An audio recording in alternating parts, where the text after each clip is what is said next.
Boa noite, meus caros. Sejam novamente todos bem-vindos. Vamos então dar continuidade ao nosso tema relacionado ao Catecismo de São Pio X, né? É interessante nós ressaltarmos sempre esse tema no início da aula, porque o estudo que nós aqui vamos apresentar, ele está relacionado ao Catecismo de São Pio X, né? O Catecismo de Perguntas e Respostas das Verdades de Fé, de forma mais clara e objetiva possível, né? Muito bem.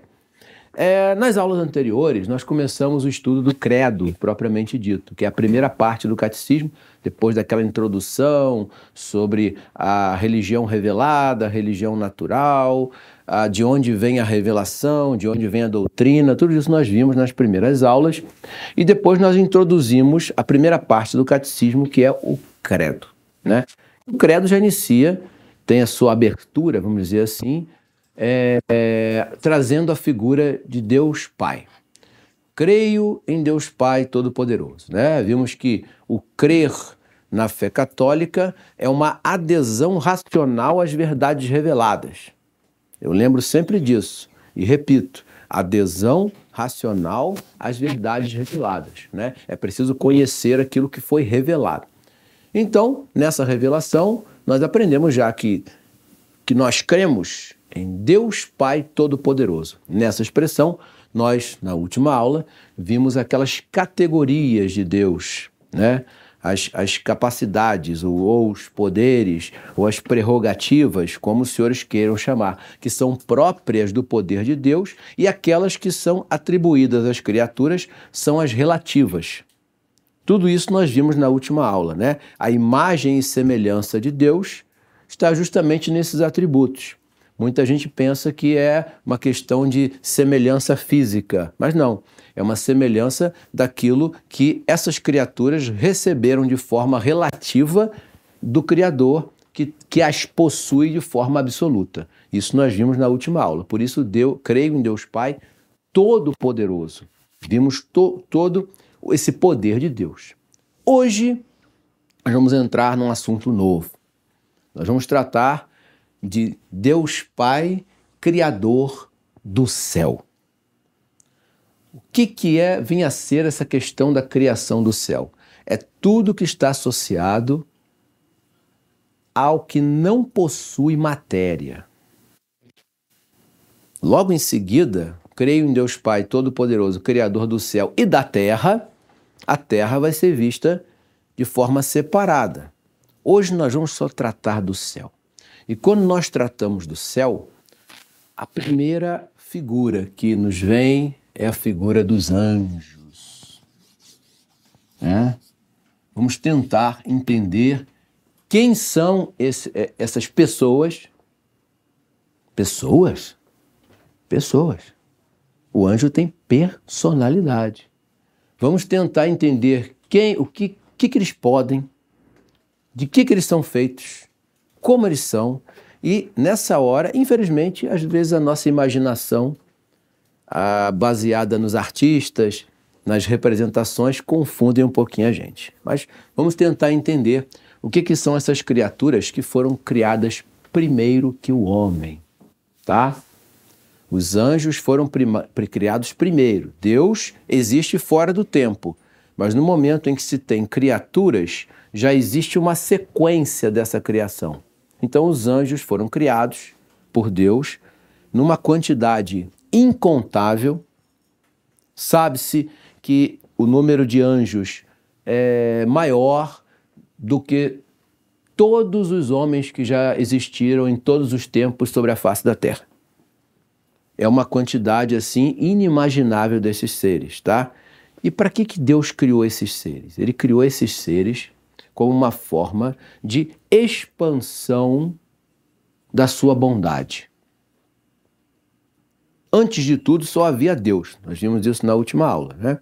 E Deus, então, na sua bondade, vai criar do nada, mas refletido a partir dele, vindo dele, mas do nada, seres que serão capazes de participar da sua glória e da sua grandeza. Está aí notória a bondade de Deus, querendo dividir com esses seres a sua bondade, o seu conhecimento, a sua convivência. Só que ele cria esses seres, mas não dá a esses seres de imediato a graça santificante. Esse é um dado interessante que aquele escritor, padre da igreja, Dionísio Areopagita, ele desenvolve muito essa questão dos anjos, né? E baseado na tradição, na Sagrada Escritura e no comentário de outros padres da época, isso vai ficar claro. Deus cria os anjos com as suas características, que nós vamos ver daqui a pouco, só que não dá de imediato a esses seres a graça santificante. Por quê? Porque esses anjos deveriam, como toda a obra da criação, passar por um teste. Tá? Isso vai servir para nós como modelo, porque Deus não vai submeter os anjos a um teste, a uma prova, e não submeter os homens. Guardem isso, que quando nós falarmos da criação da terra, isso vai ser importante. Mas esses seres criados, eles não foram confirmados na graça, mas foram confirmados na natureza angélica. Então a natureza angélica, a natureza que compõe esses seres que foram criados por Deus, tem uma característica que quando nós agora tentarmos entender, vai facilitar muito a vida da gente no entendimento da ação desses seres no mundo.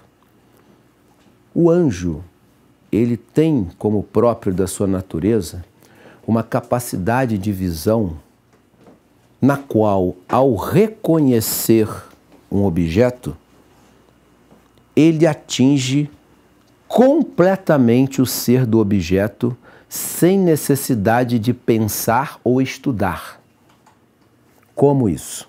Um anjo olha para essa televisãozinha aqui, já sabe todo o mecanismo dela, tudo que ela possui internamente, qual a função dela, qual a natureza dela, para que ela é usada, quais são os defeitos possíveis. Ele atinge na visão do ser a profundidade de todas as coisas.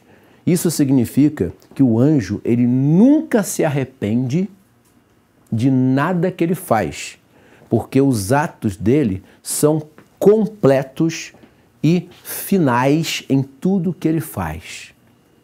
Isso é muito importante para a gente, porque quando o anjo ele decide realizar alguma coisa, ele tem o domínio completo daquilo que ele está fazendo, o que é diferente de nós. O ser humano, para conhecer alguma coisa, precisa estudar o objeto, precisa se ocupar para compreender a natureza do objeto, e nesse trajeto ele erra, ele se equivoca, ele pode melhorar uma visão correta que ele teve primeiramente, ou piorar. Com o anjo, isso não acontece. O anjo olha para alguma coisa e sabe, na profundidade desse conhecimento, o que é a coisa. Isso é fundamental para a gente entender o que vai acontecer agora. Quando Deus submete os anjos a uma prova, ele queria com isso saber qual daqueles seres ia ser merecedor da confirmação da graça de gozar com ele o paraíso. Eles não tinham ainda a graça para estar no paraíso. Só tinham as suas naturezas próprias, tá? Esses anjos, então, foram submetidos a uma prova. A pergunta é, qual foi a prova? Se nós vasculharmos todos os padres da igreja, todos os pensadores da antiguidade, a maioria deles se inclina por uma prova relacionada com a encarnação do Verbo. O que isso significa? Alguns teólogos entendem que a prova que os anjos foram submetidos foi a seguinte: Deus pretendia criar o homem. O homem é um ser de natureza inferior aos anjos. Os anjos têm uma natureza bem mais elevada do que a nossa. Até por essa característica aí, você vê que eles têm uma capacidade absurda em relação a nós, né? Deus teria mostrado que no futuro esses anjos iriam ter que adorar a natureza humana. E eu acho que os senhores já imaginam como, né? A encarnação.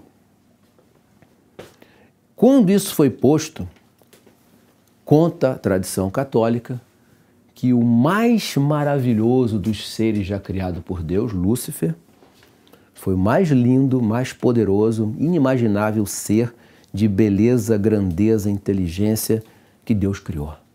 Nada tão belo e tão maravilhoso quanto Lúcifer foi criado por Deus. Ele era um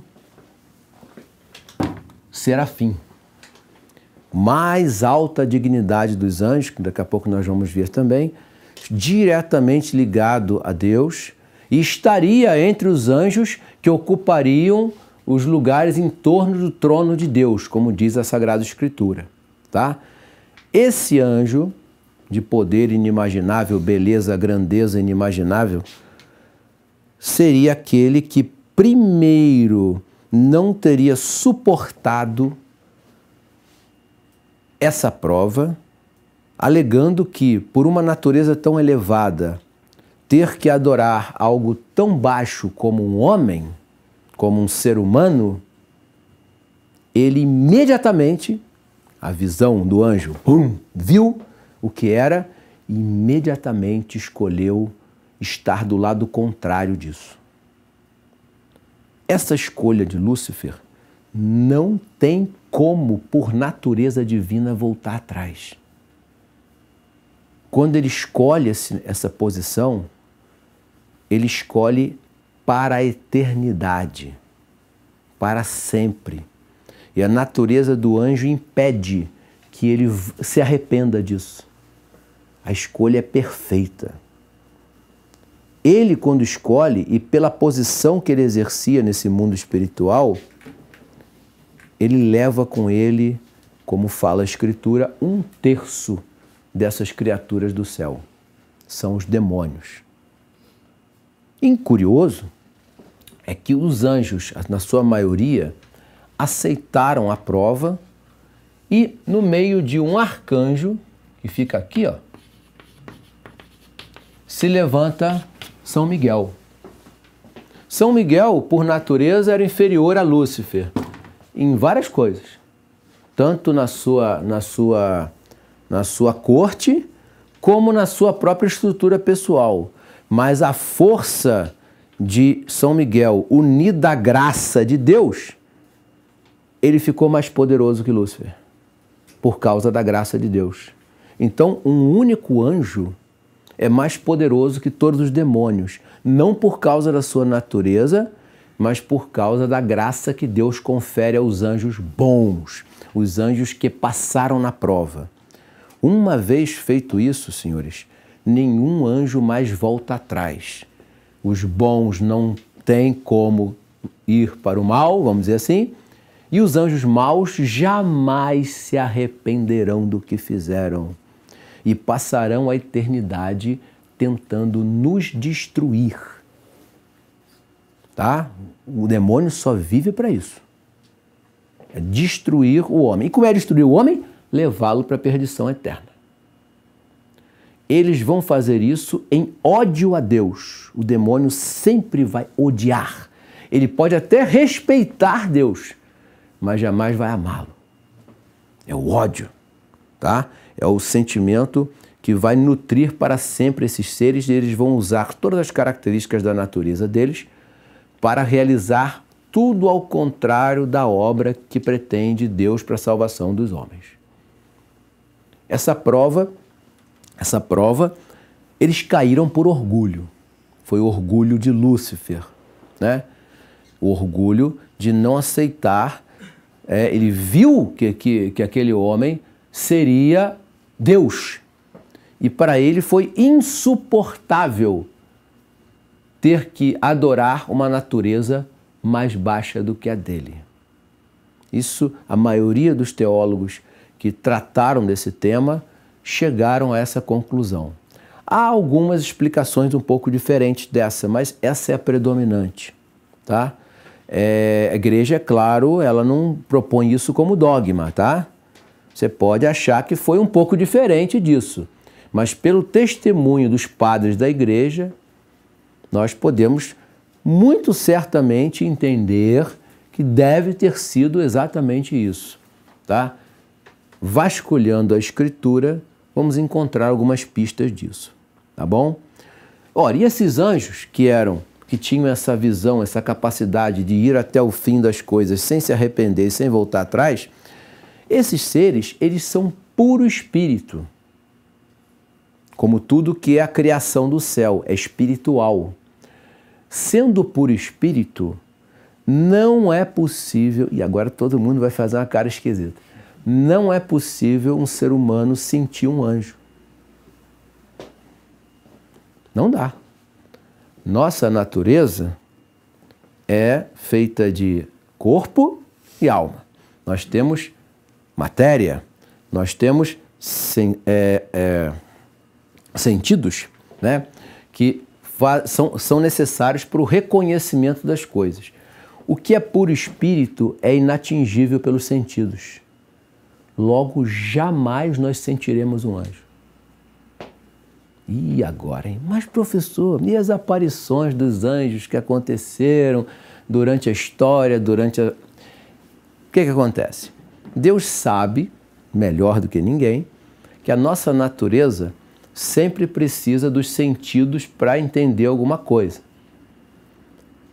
Se ele, em algum momento, mandou um anjo vir falar com os seres humanos, é claro que o anjo, tendo essa capacidade, ele tem essa capacidade, ele assume a forma humana ou a forma material para se comunicar com os homens. Porque se ele falasse com os homens na natureza dele, nós não escutaríamos. Então ele assume a forma humana para que nós possamos escutar a voz, possamos ver o rosto, possamos ver o corpo dele, ele num local determinado, mas espiritualmente o anjo não tem nada daquilo. Logo, quando lá alguns professores de história, eu já passei por isso, né, falam que os medievais ficavam discutindo o sexo dos anjos, é absurdo, o sexo do anjo nunca foi discutido, porque anjo não é homem nem mulher. Não existe isso na natureza angélica. Cada anjo é um ser diferente do outro. Cada anjo é uma pessoa angélica. Cada anjo possui características de personalidades e um nome. Cada anjo criado por Deus, Deus deu um nome a ele. Só que nós só conhecemos 3, que a revelação nos trouxe: São Gabriel, São Rafael e São Miguel. Tá? Esses 3 anjos nós sabemos o nome deles e tem a ver com a missão deles, né? Um é médico de Deus, mensageiro de Deus, o outro é a força de Deus, né? O nome tem a ver com a missão que eles cumprem, tá? São puros espíritos, estão o tempo todo cuidando de nós, mas nós não podemos sentir a presença deles por causa da sua natureza espiritual. Passaram por uma prova, essa prova foi colocada para eles, os que passaram confirmaram-se na graça, aí sim entraram no paraíso, e os que não se confirmaram, que foram reprovados, foram precipitados no inferno, tá? Esse lugar foi criado exclusivamente para a habitação desses seres rebeldes que perderam a batalha contra São Miguel. E detalhe, eles não se submeteram ao juízo de Deus não, tá? Eles enfrentaram os anjos bons. Foi uma guerra. E foram derrotados. Porque esses anjos bons tinham a graça de Deus. Porque não dava para derrotar Lúcifer. Nenhum anjo conseguia derrotar Lúcifer. só conseguiu porque São Miguel recebeu a graça de Deus, tá? E com a graça de Deus, ele se tornou mais poderoso que Lúcifer, que não possuía essa graça, tá bom? Essa é a posição oficial da Igreja por uma questão de unanimidade da palavra dos padres da Igreja. Os padres da Igreja são os primeiros grandes escritores e pensadores da Igreja que foram trazendo a iluminação para o entendimento da revelação. São chamados padres da Igreja, tá? Então, de acordo com eles, foi exatamente isso que aconteceu. E isso faz parte da revelação, ok? Pois bem, vamos então tentar entender esses anjos um pouquinho melhor, né? Pois bem, esse dom que o anjo tem de ver as coisas como elas são é como se fosse um dom de ciência das coisas, né? Esses seres foram criados para que cada um deles fizesse um tipo de missão diferente, amando de Deus. Nesse conjunto de anjos, nós temos os anjos dos países, nós temos os anjos das instituições, nós temos os anjos dos fenômenos da natureza, nós temos os anjos das pessoas, o anjo da guarda, né? Nós temos os anjos das igrejas, nós temos os anjos dos continentes, nós temos os anjos dos planetas, nós temos os anjos dos astros, nós temos os anjos das estrelas. Todos eles são responsáveis por uma função que normalmente está relacionada à manutenção da ordem estabelecida pelo Criador.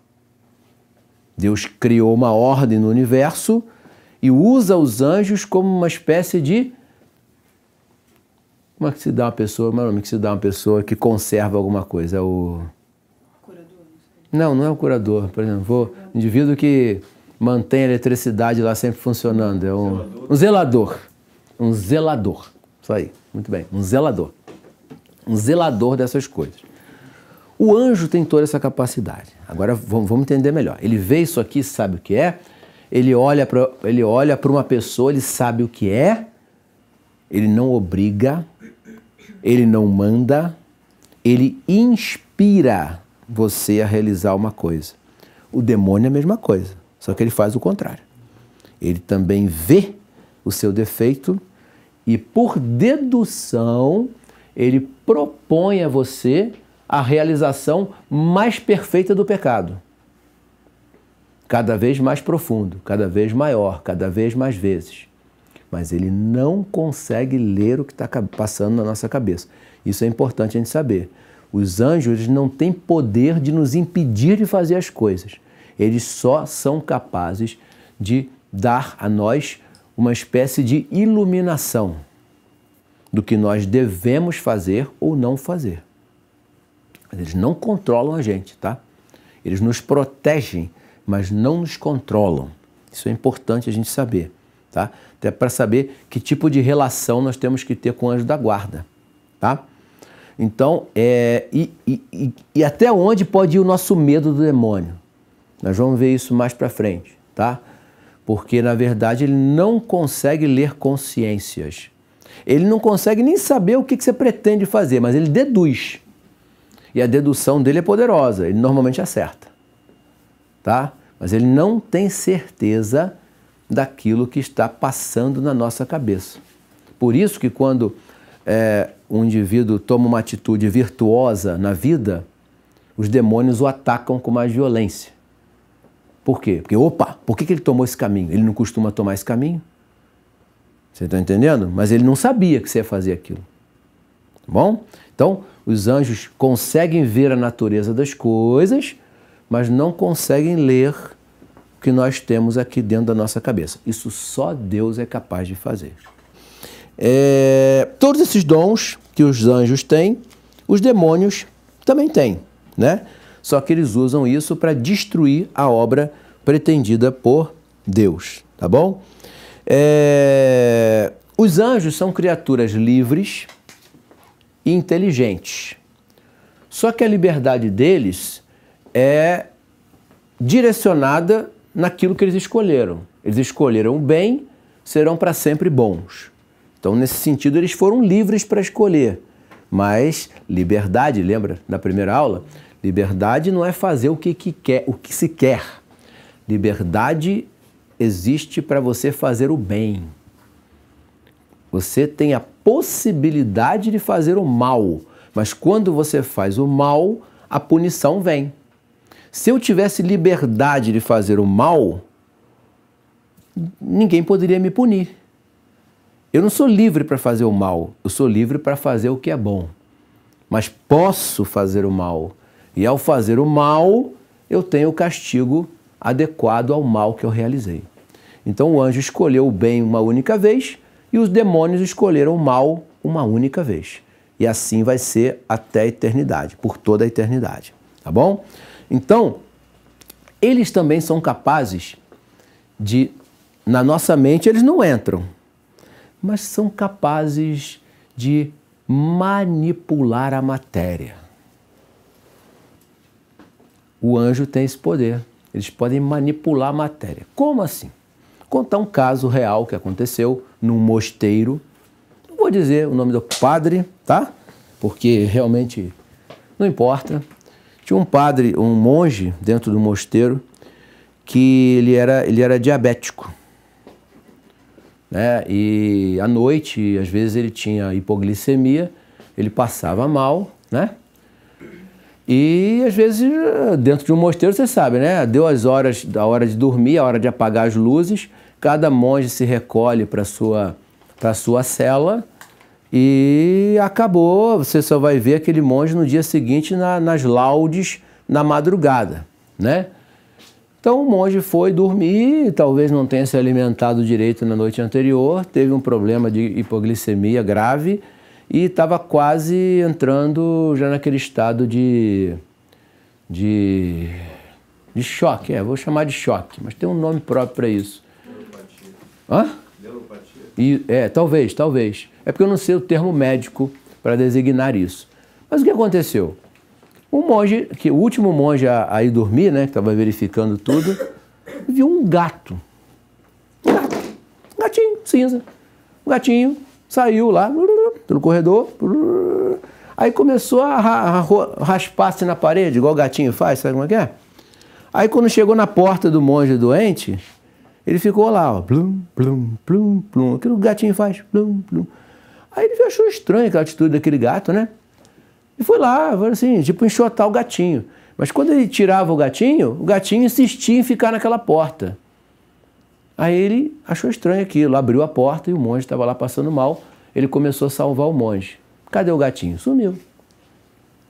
O anjo ou manipulou um animal, ele é capaz de fazer isso, ou ele mesmo apareceu na forma de um animal.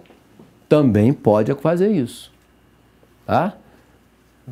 Os senhores que conhecem bem a vida de São João Bosco lembram do cão cinzento, né? Que protegia ele, né? Aquilo é um anjo, tá? Não tinha sentido de onde vir aquele cão cinzento. Aquilo era um anjo. Então, estou dando só um exemplo. Outra coisa, tempestades, muitas vezes que acontecem sem que ninguém preveja.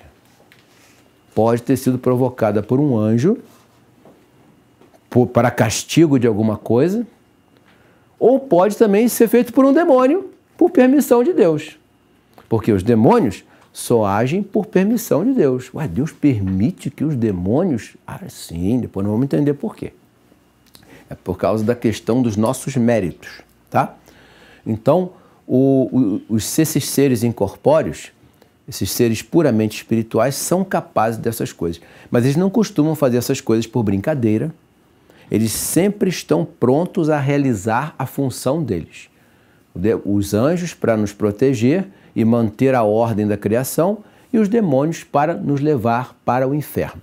Esse é o trabalho deles, que eles não cessam de fazer durante toda a existência deles e não vão cessar de fazer. Tá bom? Então, esses seres são capazes de manipular a matéria. Tá? Agora, não manipula o ser humano, não. Tá bom? O ser humano, eles conseguem manipular um animalzinho, eles conseguem manipular a água, eles conseguem manipular o fogo, eles conseguem manipular o vento, eles conseguem manipular essas substâncias da natureza, mas não conseguem manipular o ser humano. A Tá bom? possessão não é um tipo de manipulação. Não, a possessão é uma permissão divina. Tá? É assustador, né? Mas nós vamos ver por que que Deus permite que o demônio entre numa pessoa. O anjo da guarda não podia impedir? Podia. Por que que não impediu? Nós vamos ver por quê, tá? Vamos tentar entender essa questão da possessão. Para que que Deus permite a possessão? Da mesma forma que permitiu a desgraça de Jó. Mas nós vamos ver isso mais adiante, tá? Não sei se tem alguma coisa a ver com os corpos incorruptos. Não, os corpos incorruptos são sinais de Deus para o mundo de que aquela pessoa viveu uma vida virtuosa. Entendeu? Porque o natural é você apodrecer mesmo. Por causa do pecado original, nosso corpo é apodrecido. Você morreu, começa o estado de putrefação, você vira um cadáver, né? Você começa a ser destruído pelos agentes da morte. Todos vão passar por isso. Mas em alguns momentos, Deus deu uma assinatura no mundo, dizendo, ó, esse aí é santo. Mas ele faz isso com todos? Não, não faz com todos. Tá? Houve uma batalha durante a Quarta Cruzada, se não me engano, na cidade de Damieta, tá? Próxima do Egito, onde o exército islâmico se bateu com uma tropa cristã no meio do deserto. E foi uma batalha onde não houve vencidos. Os dois lados pereceram, todos morreram na batalha. Não ficou um em pé, os dois exércitos caíram, né? Assim, se alguém sobreviveu, foi para outro lugar. Mas muitos anos depois, encontraram os restos mortais desses soldados. Todos os cruzados estavam incorruptos. E os muçulmanos já tinham virado pó. Tá? Era um sinal de Deus, de quem era santo naquela batalha. Tá? Então, de vez em quando, Deus faz isso. Mas ele não faz sempre. O natural é nosso corpo apodrecer. Então, você tem lá Santa Clara de Assis, que está com o corpo incorrupto. Santa Rita de Cássia. Santa Catarina de Labouré. Eu acho que ele também. Alguns mais modernos, eles já passam por um tratamento, né? Existe um tratamento, né? Os corpos de pessoas santas que passaram por um tratamento químico não podem ser considerados incorruptos, né? Porque eles passaram por tratamento químico para preservar ele ali, não tem problema, pode fazer isso, mas não é milagre. Eu falo do tempo onde esses produtos químicos eram desconhecidos. Mesmo que a gente usasse, por exemplo, a tecnologia egípcia de mumificação, não ficaria perfeito como está, por exemplo, um corpo de Santa Catarina de Labouré, né? Então, alguns são realmente incorruptos, como São Charbel, Macluf, né? Libanês. Deixa eu lembrar de outros. A língua de Santo Antônio é um caso de incorrupção também, tá? O corpo dele todo apodreceu e a língua não, está intacta, né? Num relicário. E outros exemplos, né? Espalhados por aí. Mas a incorrupção... Padre Pio também, não é? Eu não vou saber de todos os exemplos agora, né? É impossível. Mas essas coisas não acontecem sempre. Isso é só um sinal de Deus, olha, aquela pessoa ali foi santa. Tá bom? Ok? Vamos continuar então. Pois muito bem. As cortes celestiais. Vamos lá. A primeira delas, né? A corte celestial, ela tem a ver com a dignidade da natureza angélica no céu. Nós já botamos os arcanjos aqui. Abaixo dos arcanjos nós temos os anjos. Ué, mas não é todo mundo anjo? É, todo mundo anjo, porque anjo é uma palavra que significa mensageiro, tá? Mas você tem anjos, arcanjos e principados. É a terceira corte. Os principados. Tem diferença? Tem. Vamos supor, se a gente fosse capaz de ver, nós não podemos ver, tá? Mas se nós fôssemos capazes de ver um anjo, perceberíamos que ele tem características diferentes de um arcanjo e de um principado. São naturezas diferentes. A segunda corte é formada pelas virtudes. tá? Potestades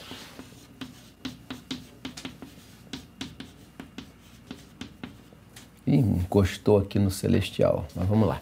Potestades, dominações.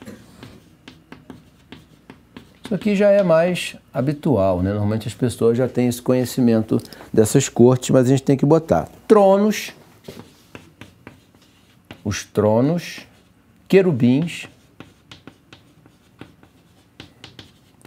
e os serafins, são os maiores. Esses aqui estão do lado do trono de Deus. São os anjos mais perfeitos e mais poderosos de todos, tá? Conta uma antiga tradição franciscana que São Francisco ocupou o lugar de Lúcifer no céu. Frei Junípero, se não me engano, um dos discípulos de São Francisco, teve uma visão disso. Claro que não é de fé católica, você pode acreditar nisso ou não, mas o fato das chagas de Nosso Senhor terem sido entregues a São Francisco por um serafim, foi a primeira vez, se não me engano, que um serafim aparece um ser humano. Apareceu a São Francisco no Monte Alverne, e ali ele entrega as chagas de Cristo a São Francisco, né? Então, há uma tradição franciscana que diz que a humildade, o amor de São Francisco pela obra criada e a sua humildade fez ele ganhar o lugar de Lúcifer no céu. Não, é o que alguns franciscanos acreditam, tá bom? Essas são as cortes celestiais que São Tomás reconhece como possíveis e o Areopagita também vai reconhecer essa corte, essa característica de cada anjo, cada deles tem uma função. Dizem, por exemplo, que os anjos chamados potestades estão muito associados aos fenômenos da natureza. Ou que, por exemplo, os arcanjos são os guerreiros, os soldados, né? Assim como os anjos são os mensageiros, né? E, por exemplo, que as virtudes, elas se ocupam, por exemplo, do cuidado dos países, tá? Dos países em geral, dos reinos, das instituições, mas isso a gente só vai poder ter uma plena certeza quando nós estarmos no céu e pudermos ver isso com nossos olhos espirituais, né? Ok? Então essa é a corte celestial. Agora, eu queria tratar com vocês, para a gente encerrar, a questão dos demônios e da possessão, né? Isso vai dividir o mundo, porque há os que olham a possessão diabólica em várias situações e há os que olham a possessão diabólica como inexistente. Ambos estão errados, tá? A possessão diabólica é real. A igreja tem um rito específico para a realização deste fato, desta oração. E existe uma ordem menor da igreja que é dada ao seminarista, que é a ordem de exorcista, tá? Quando os rapazes estão estudando no seminário para serem sacerdotes, com o passar dos anos, eles vão recebendo ordens menores e maiores.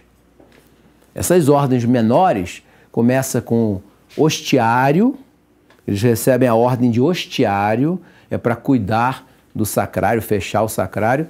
Depois vem a ordem de exorcista, eles são ordenados exorcistas, portanto já são capazes de realizar o grande exorcismo, que eu já vou explicar o que é. Depois vem a ordem de leitor, hostiário, exorcista, leitor. São as ordens menores. As ordens maiores são subdiaconato, diaconato, ordenação e a sagração episcopal, tá? Então, todo mundo que passa pela vida sacerdotal recebe essas ordens. A ordem de exorcista é recebida ali. Na antiguidade, a igreja não reunia isso tudo numa só pessoa. Haviam os exorcistas, os hostiários, os leitores, os subdiáconos, os diáconos e os padres, chamados presbíteros, né? Mas depois das mudanças estruturais do Concílio de Trento, isso tudo ficou fixado no seminarista que vai ser padre. O padre recebe todas essas ordens, tá bom? Então ele já sai do seminário capaz de realizar exorcismos. Só aí a igreja já está dizendo, existe exorcismo, existe possessão. Só nisso a dúvida de que se isso é real ou não já cairia por terra. Porque a igreja não vai ordenar um exorcista para nada, né? Não, se tem um exorcista é porque existe o exorcismo. Então, a possessão. Por que acontece a possessão? A possessão só acontece porque Deus permite, com esse fato estranho e assustador, que um bem maior venha para aqueles que presenciam isso e também para aquele que muitas vezes sofre aquilo. O indivíduo que é possesso, ele não é responsável pelos seus atos. Então, se ele blasfemar, se ele matar, se ele xingar, se ele cometer qualquer ato desse, ele não vai ser responsável por isso, porque não é ele que está fazendo. Não vai ser responsável perante Deus, que eu estou falando, tá? Não vai ser pecado, tá? E os que participam disso, normalmente se edificam e se convertem. Por isso que Deus permite isso. Então, Deus pode permitir, por exemplo, que uma alma santa seja tomada pelo demônio? Pode. Pode. Tá? Infelizmente, senhores, Hollywood e as produtoras de cinema internacional fizeram uma ideia completamente errada do exorcismo para nós. Transformaram tudo em filme, quase que virou uma aventura de filme de terror e coisas desse tipo, né? Então a gente foi criando um imaginário disso. Mas na verdade, como é que acontece isso? Quando alguém começa a manifestar sinais de possessão, a igreja ela trabalha dentro de três fases dessa possessão. Seria a infestação, a obsessão e a possessão, obsessão e possessão propriamente dita. Tá? A primeira fase, chamada de infestação, alguns teólogos nem reconhecem, mas outros sim, dizendo que é o momento em que coisas estranhas começam a acontecer. Mas não dá para determinar ainda se é ação do demônio ou não. Quando vem a obsessão, é o momento em que a pessoa, ainda consciente, começa a realizar coisas bizarras, estranhas, impossíveis e inimagináveis. Mas ela está consciente ainda, tá? E a possessão se dá quando a pessoa é completamente tomada pelo demônio que invadiu o corpo dela. Nesse momento, a igreja vai ter que enviar alguém para investigar se é realmente uma possessão verdadeira, um processo longo, difícil. Cada diocese ela é obrigada a ter pelo menos um exorcista, ou nem obrigada mas se precisar, vai ter que nomear um exorcista.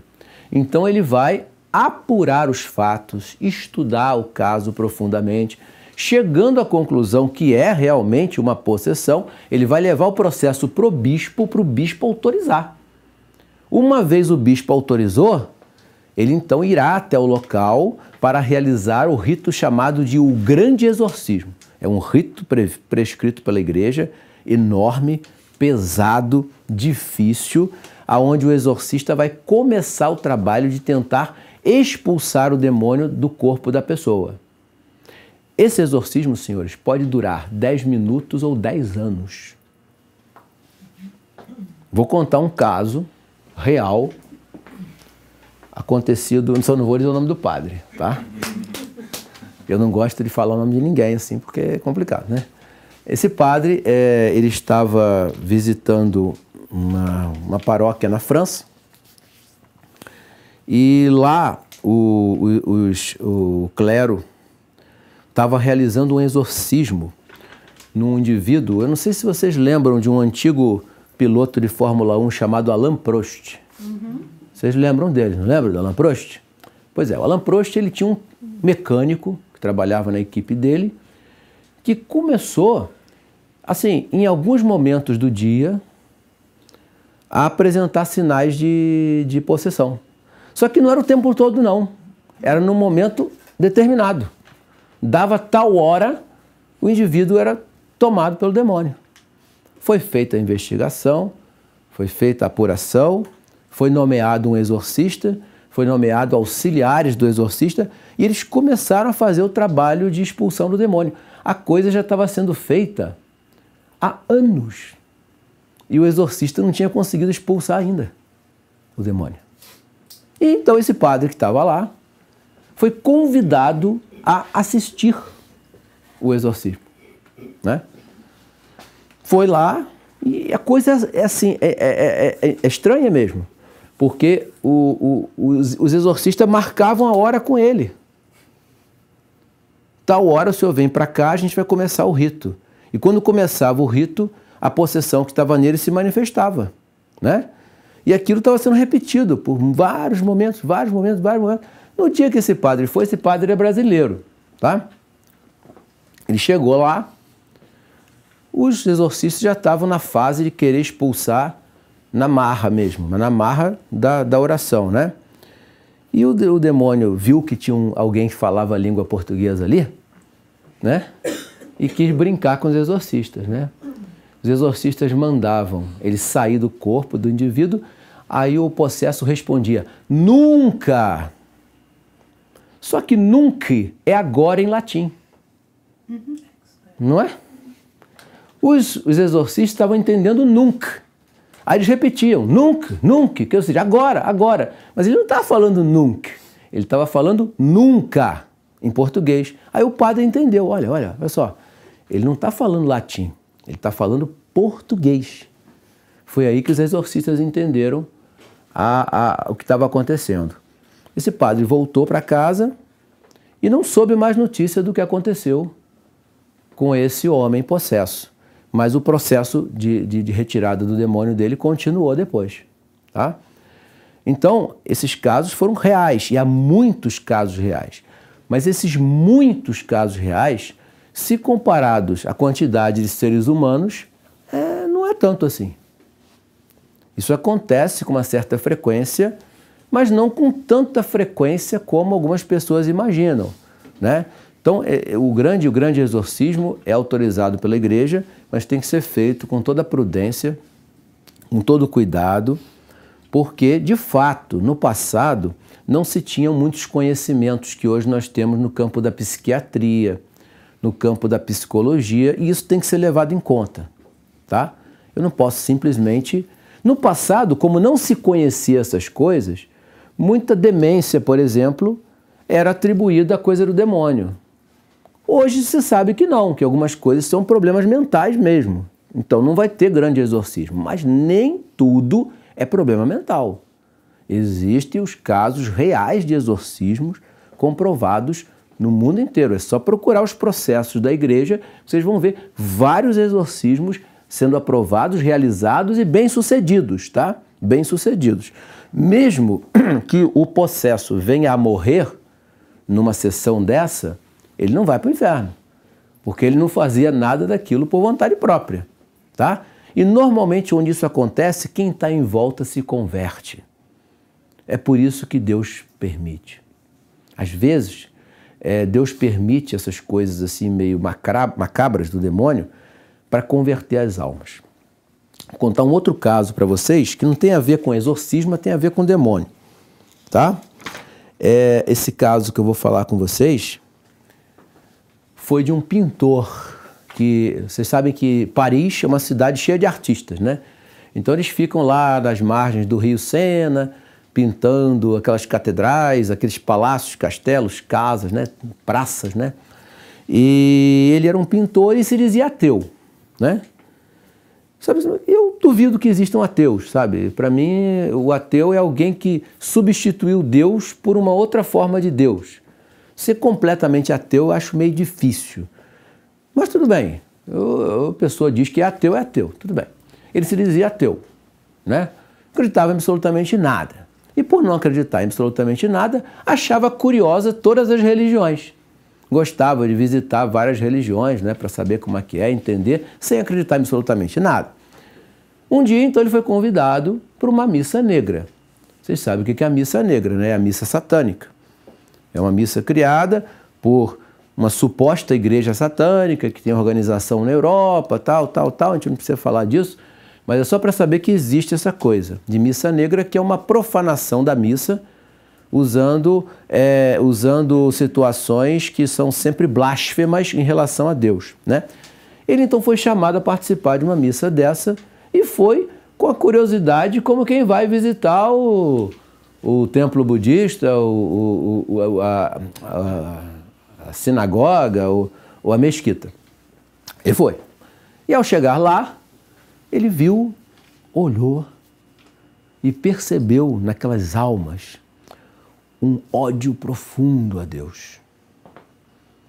E olha que curioso, no meio daquela loucura, ele recebe uma graça. Ele diz assim: não é possível odiar tanto uma coisa que não existe. E se converte na missa negra. Olha só, ele sai de lá, procurar a igreja, confessar, procurar os sacramentos, porque ele entendeu que não se pode odiar tanto algo que é inexistente. Se algo é objeto de ódio, é porque a coisa existe realmente. Então Deus existe. Daí vem aquela expressão: se o demônio existe, Deus existe, né? Então ele se converteu vendo isso. Então é por isso que Deus permite essas coisas. Porque ele tira um bem maior de um suposto mal que nós observamos. De todo mal que é permitido, Deus sempre tira um bem maior. Por isso que ele permite essas coisas, tá? Então, demônio real, o exorcismo é oficial da Igreja Católica, existe o rito do grande exorcismo até hoje feito. Os demônios têm essa capacidade de atuar na natureza, nas pessoas, mas com permissão divina, e não são capazes de nos forçar a pecar. Tá? O demônio não tem poder de te forçar a pecar, não. A gente peca porque a gente escolhe o pecado, né? O que fazer para que isso não aconteça? Existem alguns remédios que os grandes teólogos, os grandes espirituais, nos ensinaram para que nós possamos estar sempre protegidos desse tipo de ação demoníaca. Que remédios são esses? O primeiro remédio é, olha que curioso, vamos das coisas menos elevadas para as coisas mais elevadas. Trabalho honesto. Quem exerce um trabalho honesto e faz bem o seu trabalho, realiza com afinco e dedicação, afasta o demônio. Trabalho honesto. O outro remedinho é a confissão. Aí entra aquela pergunta que você me fez. A confissão, ela é capaz de afastar o demônio, porque ela te coloca numa situação de estado de graça que repele o demônio. Entendeu? Nesse sentido, a confissão pode vencer o demônio, sim, nesse sentido. Você está em estado de graça. Depois, a comunhão frequente, procurar assistir missa quando manda a Santa Madre Igreja e, às vezes, oferecer a Deus uma missazinha semanal. Por que não? Né? Quando a gente deixa de ir uma missa a mais, a gente não peca, mas a gente deixa de receber as graças da missa. Entendeu? Outra coisa que a gente pode fazer também, penitência. Não precisa fazer penitência dura demais. É só você saber oferecer pequenos sacrifícios a Nosso Senhor no seu dia a dia. Isso já é uma forma de penitência. Aceitar sofrimentos, às vezes aceitar uma certa humilhação, às vezes aceitar uma certa injustiça, porque às vezes, se Nosso Senhor passou por tudo isso, quem somos nós? Nós não podemos passar por uma pequena humilhação, uma pequena injustiça. Então isso serve como penitência para a gente.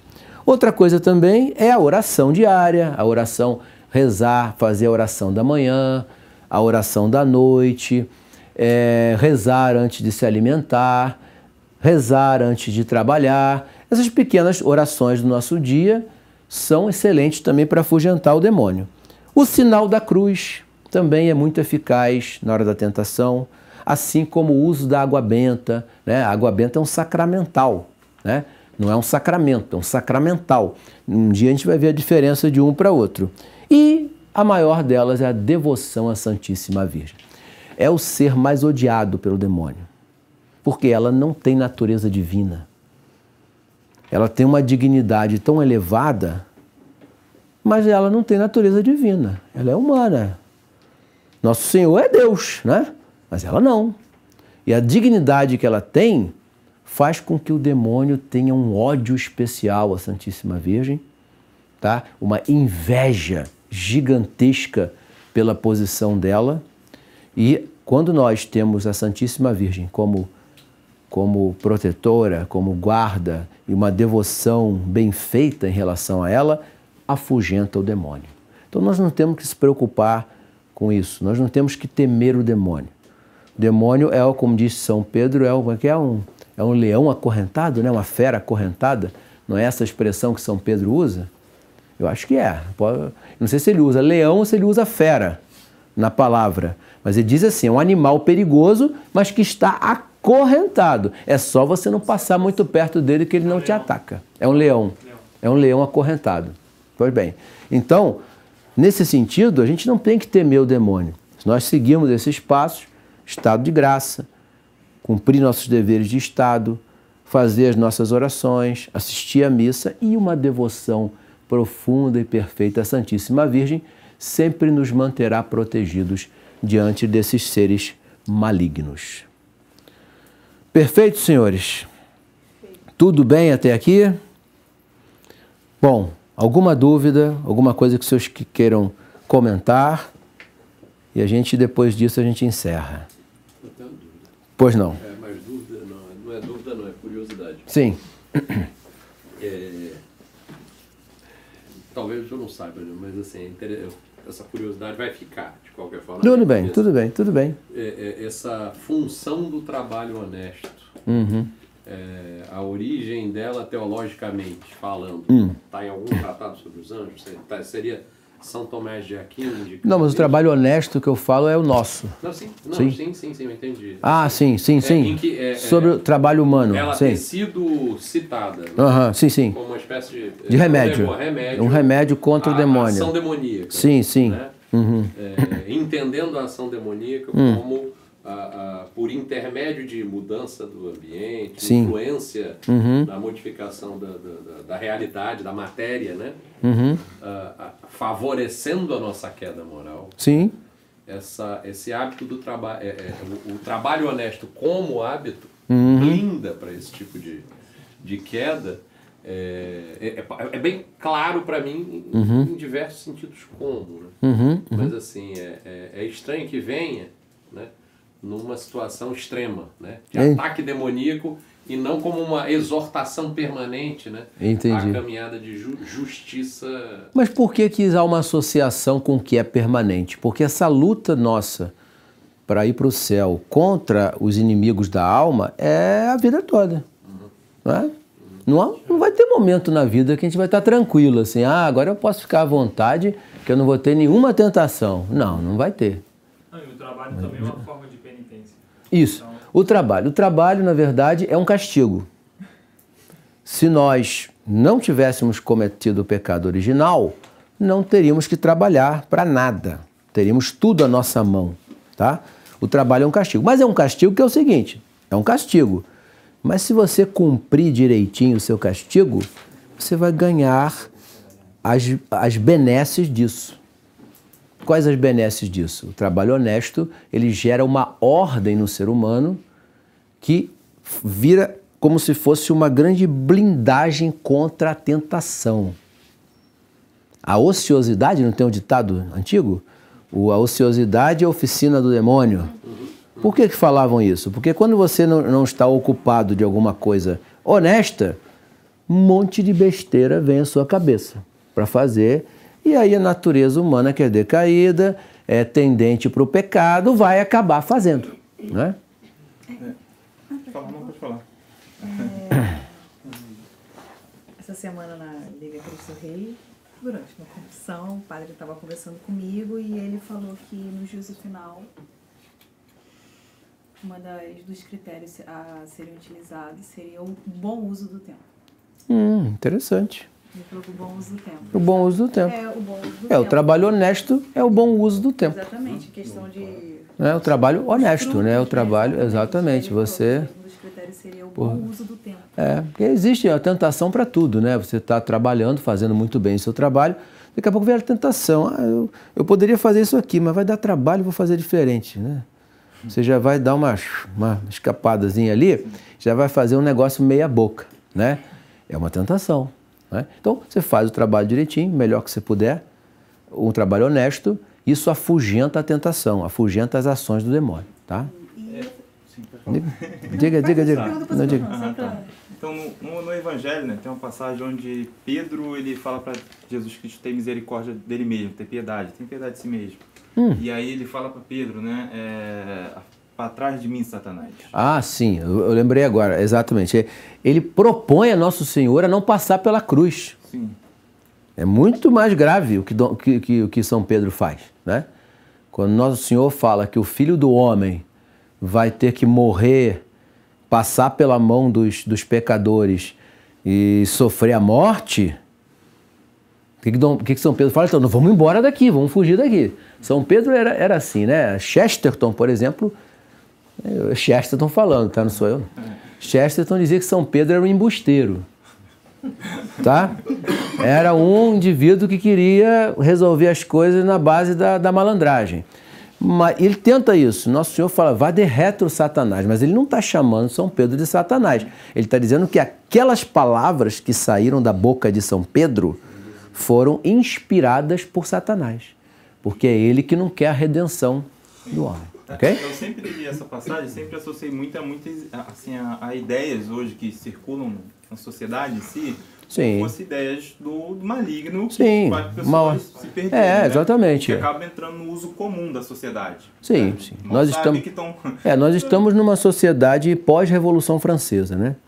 Todos os códigos legais do mundo, você pegar as constituições do planeta inteiro, algumas exceções talvez no mundo islâmico, mas por motivos diferentes, você vai ter toda a estrutura da Revolução Francesa ali codificada. O mundo vive a ordem revolucionária na própria lei. A gente não tem muito como fazer. A gente tem que viver nesse mundo resguardando a nossa alma desses perigos, tá? Então, sob um aspecto de estrutura, quase tudo hoje trabalha pela perdição do homem. Mas você tem que também ter o bom senso, aliado à graça de Deus e aos seus esforços pessoais para não deixar que isso aconteça. Até porque um período onde as leis do Evangelho regeram a sociedade foram só os 1000 anos de Idade Média. Saindo dali, todas as épocas da humanidade foi dentro desse quadro paganizado e longe da vontade de Deus, né? Então, mas de qualquer forma, de fato, quando uma ideia que nos leva à perdição vem até nós, é uma ideia que foi certamente soprada pelo demônio na cabeça de algum pensador. Mas não que, às vezes, o pensador nem faz achando que está fazendo do demônio, não. Às vezes ele acha que está fazendo certo. Sim. Mas é a igreja que vai ser a juíza que vai dizer, olha, esse pensamento aqui está correto, esse pensamento aqui está errado. É por isso que a gente tem que confiar na igreja, porque o que a igreja condena, tudo que ligares na terra, ligado no céu. Tudo que desligares na terra, desligado no céu. Então, tudo que a igreja condena ou a igreja aprova tem que ser a nossa régua de medir as coisas, entendeu? E a gente fica seguro, porque a gente sabe que está no local correto. Esse pessoal de centro de vida, de macumba, aquilo é uma possessão? Olha, meu caro, eu particularmente acho que a maioria daqueles casos ali Não, vou lembrar o nome exato. Ah, meu Deus. Transe. É transe coletivo, tá? Na época do presidente Getúlio Vargas, eu já vou entrar na aula de história, né? Melhor não. Mas olha só, na época do presidente Getúlio Vargas, ele proibiu os centros de Umbanda e Candomblé, né? Porque o pessoal lá se esfaqueava, fazia um monte de coisa assim, um negócio bizarro. Ele proibiu. Aí o que fizeram? Né? Eles deram um jeito de escamotear. Aí escreviam esses centros como centro espírita. Mas, na verdade, espírita é a doutrina de Allan Kardec. Não tem nada a ver com Umbanda e Candomblé, né? Bom, o fato é que, na maioria desses casos aí, você tem o transe coletivo. Agora, eu não duvido que o demônio possa inspirar certas coisas ali para provar para aquelas pessoas que aquela religião está correta. Afastar da igreja. Exatamente. Mas a maioria dos casos é transe. Você entra num transe mental, sai da realidade e acaba botando para fora coisas do seu inconsciente. Aí nascem aqueles personagens meio caricatos, que o senhor já sabe quais são, né? Professor, Miga. um argumento que é muito utilizado para descredibilizar o cristianismo e as possessões, Sim. que é o seguinte, justamente o que o senhor falou na aula. O demônio, quando ele possui uma pessoa, a tendência é que essa pessoa que seja uma prova da existência de Deus, logo essa pessoa e todas as que experienciam a possessão se convertem. Então Sim. disse que o demônio estaria sendo, abre aspas, né, burro ou antiestratégico em fazer uma possessão. E aí tem alguns místicos católicos também, tudo que vão dizer, por exemplo, que o demônio seria, na verdade, um ser também que ele é baixo, ele parasita o ser humano, porque ele vive num constante estado de necessidade de puxar essa energia do ser humano ou levar... Não sei se é um vício. Você consegue me explicar melhor isso? Sim. Bom, a primeira coisa que o senhor falou é o porquê do demônio fazer isso, que parece ser uma coisa assim meio burra, né? Não, sabe por que o demônio submete o ser humano a essas coisas degradantes da possessão? É porque ele quer mostrar para nós que nós somos nojentos. É o trabalho contrário de Deus. Ele sabe que em algum momento ele vai ser expulso daquele corpo. Ele sabe que ele não tem poder contra a igreja. Ele sabe que ele não pode vencer Deus. Mas ele entra naquela criatura por um ódio visceral e mostra: olha o que é essa criatura nojenta aqui. É esse monstro aqui que eu estou mostrando. O prazer deles é mostrar para o Criador o que é aquilo ali. E nessa hora vem a mãe, a igreja, e diz: sai daqui, desgraçado. Isso aqui não te pertence. A outra coisa que o senhor falou, a segunda parte, eu não diria que o demônio é um parasita. Ele está muito acima da gente. Nós é que somos uns coitadinhos perto dele. E isso gera nele essa ação porque ele quer ter o prazer de, por um momento, mostrar a pequenez e a desgraça da criação de Deus. Mas ele não precisa da gente, exatamente, é racional. Ele faz por um ódio visceral. Só o demônio odeia pelo ódio. E o demônio quer o mal pelo mal. Os homens, quando fazem mal a alguém, por exemplo, eu vou roubar você. Ele sabe que é mal, mas ele pensa que está fazendo um bem para ele, um bem material, né? O mal pelo mal, ele quer o mal essencial pelo mal, só o demônio faz. Então ele faz isso para demonstração do ódio. Em nenhum momento ele faz aquilo porque precisa do ser humano, mas de jeito nenhum. Se dependesse dele, o ser humano nem existia. Ele não quer o ser humano para nada. Agora, uma coisa ele quer do ser humano, a alma. Para provar a Deus, olha só, olha onde está a sua criatura aqui comigo. Entendeu? Então é esse ódio que move toda a ação demoníaca. E Deus permite para mostrar aos homens aonde está a autoridade dele na igreja. Porque é a igreja católica que tem autoridade para expulsar o demônio. Tá? Nenhum outro grupo consegue fazer isso não, hein, gente? Então passem do princípio que o resto é pantomima. Diga. Em relação àquela situação do mosteiro, do gato no mosteiro, né? Sim, sim. Sendo o gato um anjo, de verdade, que assumiu ali aquela... A forma de um felino. Manifestação física, né? Sim. Material. Sim, sim. Do ponto de vista, eu não sei se existe algum consenso, Sim. da constituição física do gato. Sim, sim. Aquilo ali é um gato real ou ele é uma Boa uma pergunta. coisa, virtualizada? Boa pergunta. É um gato real, que provavelmente o anjo moveu. Agora, É um ele gato que pode... já existia. Pode ser, já existia. Ou o anjo assumiu realmente uma forma de gato. Ele copiou a natureza felina. Por que ele copiou a natureza felina? Porque esses seres inferiores a ele pode fazer uma imitação para atingir os nossos sentidos. Mas o gato existe? Poderia não existir, poderia existir ou não. São muitas possibilidades. Não se sabe se aquele gatinho estava ali realmente caçando dentro do mosteiro à noite ou se foi um gato que nunca mais apareceu e apareceu só para aquele sentido, né? A manifestação é real. A manifestação é real. O monge viu que era um gato, viu o comportamento do gato, o gato agiu como gato, mas serviu de canal para comunicar uma graça. Uma missão que aquele anjo tinha de não permitir que aquele monge morresse naquele dia. Porque se ele não fosse socorrido, ele morreria durante a noite. No caso, né, fez o propósito, deu tudo certo. Deu tudo certo. E se aquele gato se não fosse um gato movido, né? O anjo ele tem então a capacidade de criar matéria? Não, criar não.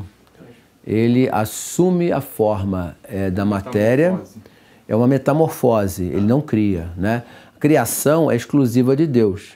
Agora ele pode usar a matéria já criada, né? Nesse sentido ele pode fazer, tá? Mais ou menos parecido com o que a gente faz, né? Se eu quero fazer um livro, eu uso papel, uso tinta, uso a caneta, uso... Você tem coisas que já existem. Átomos, elétrons, tudo. Exatamente. Então o anjo pode fazer isso. Energia condensada. Sim. Então, simplesmente, partindo desse princípio, ele transformou a energia em matéria. Sim, é possível. Esse conhecimento que nós humanos atingimos observando a ordem da natureza, o anjo já sabia antes da gente. Então a ciência nossa para ele é isso aí. Nós não, a gente tem que ficar ali estudando, melhorando, pesquisando, correndo atrás. O anjo já sabe onde vai dar tudo isso, né? Então ele pode utilizar isso de uma maneira muito melhor do que a nossa. Mas lembre-se, eles obedecem à ordem estabelecida pelo Criador. Se o Criador não quer que a inteligência humana atinja naquele momento determinado grau, o anjo não vai se meter nessa história. Entendeu? Ok?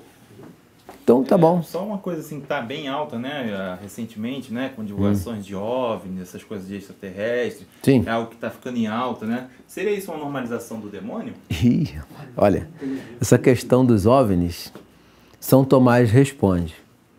Vixe, dá mais 80 minutos. Bom, é bom a gente... depois a gente conversa sobre esse assunto, tá? A possibilidade de vidas... existe teologicamente a possibilidade de haver um mundo habitado fora da Terra? São Tomás vai falar. Mas eu não vou entrar nesse detalhe agora não, porque... Cadê? Diga. Como é? Vocal aos anjos.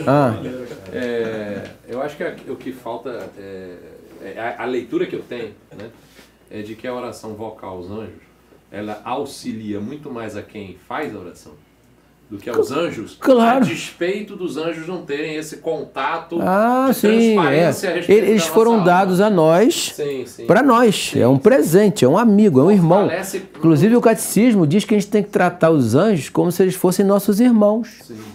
Conversar com eles, pedir ajuda deles, como pede, ó, por favor, me ajuda, eu não estou conseguindo. Eles são muito próximos de nós, muito próximos. Mas por quê? Por causa da nossa natureza, a gente não consegue ver. Sim. Padre Pio via, né? Padre Pio viu o anjo da guarda dele. Alguns santos, outros também viam. Nós não, mas ele está ali com a gente o tempo todo. Ele não desiste da gente, tá? Quando a gente comete o pecado mortal, o anjo da guarda ele se afasta de nós, mas não nos abandona. Tá? Jamais. Eu vi um comparativo uma vez, quando eu estava estudando sobre anjo, muito tempo atrás, que se dizia que, uma forma de explicar a relação dos anjos com os seres humanos, dizia-se que os anjos estão para Deus, assim como os raios de sol estão para o sol. Faz sentido. Ótimo, bom comparativo, excelente comparativo. Por quê? Deus é puro espírito, como nós vimos na aula anterior.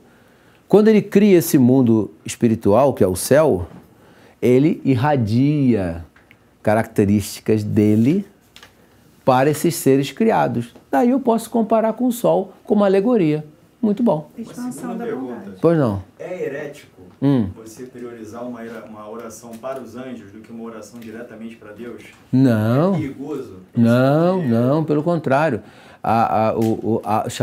Quando nós estudarmos a comunhão dos santos, que é uma parte do credo, a gente vai aprofundar nisso que o senhor falou. Pelo contrário, Deus, quando estabeleceu essa ordem, ele ama aqueles que participam dessa ordem. Né? Deus não se ofende, porque tudo vem dele e volta para ele.